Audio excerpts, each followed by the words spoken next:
Hello and welcome back to Early Years Explorers, the podcast where we dive into all things playful, purposeful, and sometimes just plain puzzling. I'm your host, Afaf Zaidan, and today we're tackling a big one, play or practice. Should 4-year-olds be tracing letters? Are worksheets okay? What about name writing? We're unpacking how to find the sweet spot, the balance between play-based learning and structured activities in the early years. Because in all honesty, one moment you could be building castles with Play-Doh, and the next, you're debating whether or not to give out number tracing worksheets. Yes, we've all been there, and the struggle is real. So let's break it down gently, practically, and with just a little bit of humour. Hi, and thanks for joining me. Now, before I start, I need to get one thing straight. Play is powerful, and it's not the opposite of learning. In fact, in the early years, play is the highest form of learning. Through play, children explore, experiment, they take risks, negotiate, and build understanding. As Piaget and Vygotsky reminded us, young brains thrive when they're allowed to learn through movement, imagination, and hands-on exploration. So if you're ever worried that your classroom is just play, please hear this loud and clear. Just play is just right. Okay, so now that that's been cleared up and we've celebrated the wonder of play and declared it the rightful ruler of the early years kingdom, you might be wondering, but what about structure? Are tracing sheets and pencil practice totally off limits? That's a great question. Let's dive into the dotted line debate. I get asked this all the time, and sometimes it's a whisper, like a parent or a teacher confessing a secret. Is it okay if my child traces their name? Can we use number worksheets in class? And my answer? Absolutely. If, and that's a big if it's developmentally appropriate, the child is interested, and it's offered as part of a balanced, playful learning environment. Why not? If a 4-year-old is excited to learn the letters in their name and wants to trace them, that's a beautiful thing. It supports fine motor development, hand and eye coordination, early literacy, and perhaps the most important, confidence. But here's the catch. Structured tasks like tracing and number writing should never replace meaningful play experiences. They should live alongside block towers, pretend shops, paint splashes, and storytime wiggles. And now for the hot topic, colouring in worksheets. Are they evil? No. Are they magical, open-ended art provocations? Also no. But they can help build pencil grip, improve focus, support visual motor coordination, and offer a calm moment in a busy day. The key? Offer them as a choice, not a requirement or a filler. Because when children choose to colour, it supports autonomy and agency. And those are powerful drivers of motivation. All right, let's talk about the elephant in the early years classroom. The thing that seems to cause a collective gasp in staff rooms and online teacher forums alike. Worksheets. Yep, the W word. So what's with the worksheet taboo? And why do they have such a bad reputation? Well, it's not about the paper itself. No one's got a personal vendetta against A4. The issue lies in the purpose and how they're used. Worksheets tend to raise red flags in early childhood for a few good reasons, because they're often too abstract for how young children naturally learn. They usually focus on the end product instead of the learning process. They can be misaligned with developmental needs. Like asking a 3 or a 4-year-old to sit and write for 20 minutes, good luck with that. And let's be honest, sometimes they're used to show learning happened and not to actually support it. No worksheet can replicate the richness of dramatic play where a child is taking your coffee order while writing pretend receipts, or the concentration involved in building a ramp to test how far a marble can roll. And no worksheet teaches empathy like making a get-well card for a sick friend or problem solving, like figuring out how to fit one more block into a teetering tower without it falling over. Early childhood education thrives on hands-on experiences, rich conversations, sensory exploration, and plenty of room for curiosity. But, and here's a big but. This is the important one. This doesn't mean that all worksheets are off limits.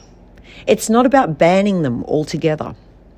It's about balance and intentionality. If a child chooses a worksheet because they want to trace the letter M for their name, that's not a problem.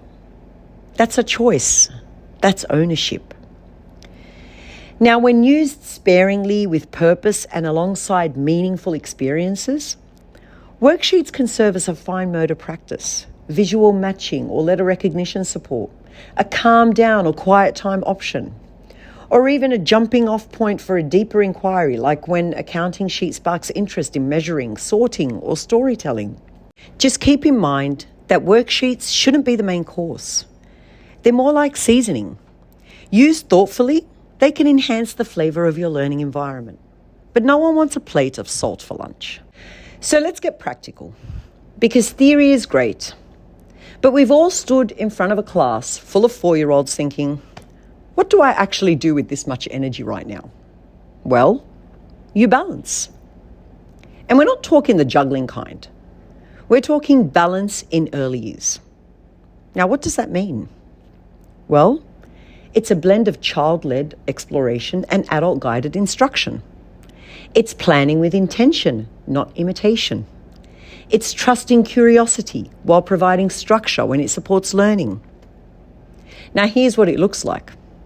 A child signs their name before painting because they want ownership of their work. Another pours water into cups at the sandpit and says, this one's full and this one's almost empty. That's measurement and comparison without a worksheet in sight. 2 children retell the very hungry caterpillar using puppets, and yes, they add extra snack options. I mean, why not? One group is tracing a letter at the table while another is building obstacle courses with cushions. One is refining fine motor skills, the other building gross motor skills. Some children are colouring in a tiger template.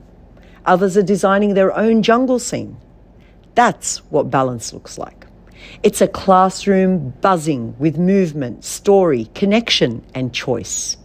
And yes, also with moments of quiet, focused skill building. That child who's scribbling all over their name card today, they're still learning. They're still observing, listening, storing it all into their little tiny sponge brains. Fast forward a few months and suddenly you see a beautiful sprawled HAMAD across the bottom of his drawing, and you think, ah. And there it is. That's the long game. The trust in the process. Learning in the early years isn't always linear. It spirals, it pauses, it hides in the block corner, and then suddenly bursts out during sand play. And somebody says, I made an S in the sand. Balance means knowing structure has a place. But so does chaos. Routines matter. But so do unexpected moments of silliness. So after all the talk of name tracing and chocolate-covered unicorns, what's the big takeaway here? That worksheets can exist, but they shouldn't dominate. And it's not either or. It's all of it, woven together with intention, curiosity, and care. And when we trust that balance, children thrive. They learn not just what to think, but how to express themselves, how to try and how to try again. Because the early years are about laying a solid foundation, socially, emotionally, cognitively, and creatively. So yes, it's absolutely okay to use a name writing template, offer a colouring in sheet, do a short worksheet now and then. But more importantly, it's essential that we keep play at the heart of the day. Make learning joyful, purposeful, and meaningful. Let children explore, experiment, and express in their own time and in their own way. Because learning isn't always neat, but it happens every time we meet children where they are and gently guide them toward where they're going. And really, that's the balance we're all after. Thanks for joining me for this episode of Early Years Explorers. If you've ever second-guessed your approach or wondered, is this okay? Remember, balance is the key. You know your learners, and you've got this. If this episode made you smile, think, or defend a colouring worksheet with pride, share it with a fellow educator or a parent. And don't forget to follow so you never miss the next sticky, silly, joyful episode. Until next time, keep playing, keep wondering, and keep trusting those tiny hands and big ideas.